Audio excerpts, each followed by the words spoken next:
Hello viewers, good afternoon. আবারও কিন্তু Munna YouTube channel থেকে আমি কিন্তু আবারও চলে আসছি।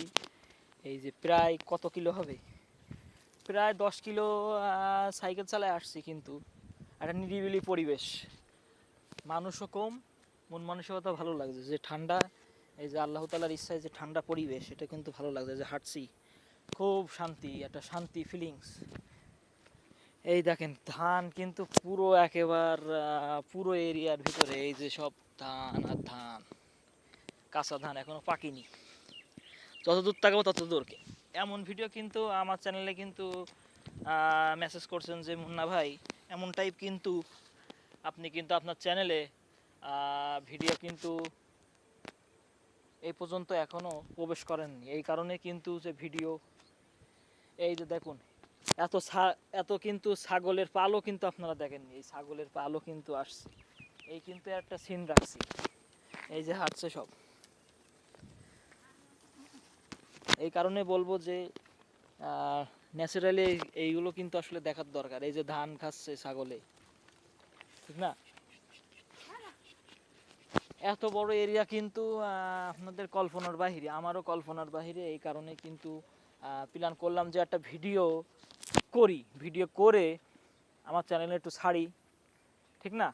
দেখেন আশেপাশে কিন্তু যে জায়গায় যাব কিন্তু আসলে ধানের উৎপন্ন, ঠিক না? ধানের রশি বলতে পারি।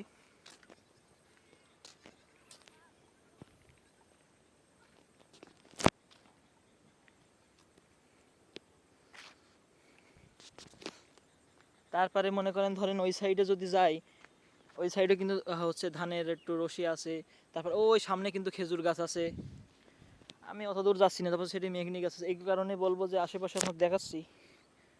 তারপরে হচ্ছে ধরেন আপনার এই যে এই সাইডটা কিন্তু, এই দেখেন কচু, কচু গাছ কিন্তু অনেক বড় এরিয়া, ঠিক না? এই দেখেন কচু গাছটা অনেক বড় এরিয়া, এই যে, ঠিক না?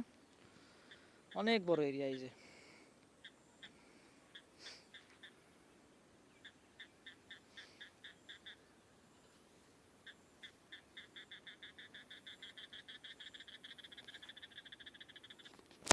কচু গাছ কিন্তু সত্যি অনেক বড় জায়গা। কারণ এইগুলো কিন্তু আগে, দু একদিন আগে আমি দেখছি যে ছোট ছিল, এখন কিন্তু আস্তে আস্তে বড় হয়েছে, ঠিক না? এই কারণে কিন্তু আসলে ভালো লাগছে। আমি তো বলছি কৃষি বিষয়ে যে কোনো জিনিস লাগানো কিন্তু উপকারিতা।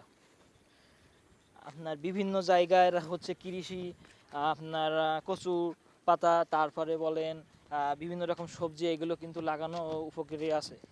তারপরে এই সাইডে কিন্তু এই যে শাক হয়েছে, শাক, এই যে ছোট ছোট শাক আস্তে আস্তে পরিচর্যার ফলে কিন্তু বড় হয়ে যাবে।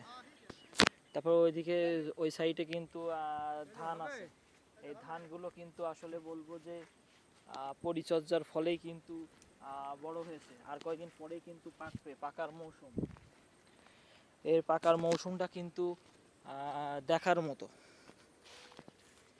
এই যে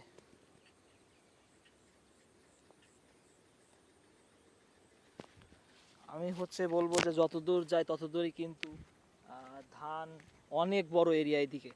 এতদূর যাওয়া তো সম্ভব না, এই কারণে কাছাকাছি যতটুকু সম্ভব আপনাদের দেখানোর চেষ্টা করছি।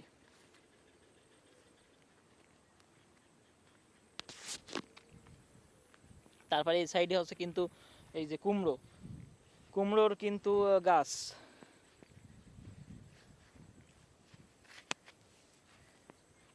তারপর ওই সামনে কিন্তু হচ্ছে কলা গাছ আছে। খাবার এমনই জিনিস মানুষের জন্য খুবই ইম্পর্টেন্ট। এই কারণে বলবো খাবারকে আপনারা মানুষ জাতি অবহেলা করবেন না। কারণ খাবার ছাড়া মানুষ কিন্তু, মানুষের জীবনটা কিন্তু বাঁচতে পারে না। এই কারণে মানুষকে খাবারের কাছে কিন্তু যেতেই হবে। বড় হোক বা ছোট হোক, বা মনে করেন অনেক ধনী ব্যক্তি হোক, খাবারের কাছে কিন্তু মাথা নত হতেই হবে, ঠিক না? এই কারণে বলবো যে ধানটা ইম্পর্টেন্ট, ভেরি ভেরি ইম্পর্টেন্ট। তেমনই ধান থেকে কিন্তু আমরা চাল পাচ্ছি, চালের মাধ্যমে কিন্তু খাবার। এই ধানটা কে দেছে? একমাত্র আল্লাহ তাআলা। এই কারণে বলবো যে আল্লাহ তাআলার কাছে লাখো শুকরিয়া করি আমরা, ঠিক না? এবং ভিউয়ার্স, আমি তো ভিডিওটা আর বড় করতে চাচ্ছি না। এই কারণে আমি আমার চ্যানেলকে আপনারা সাবস্ক্রাইব করুন, নোটিফিকেশন পাঠান, কমেন্টস করুন, and good bye bye, tata.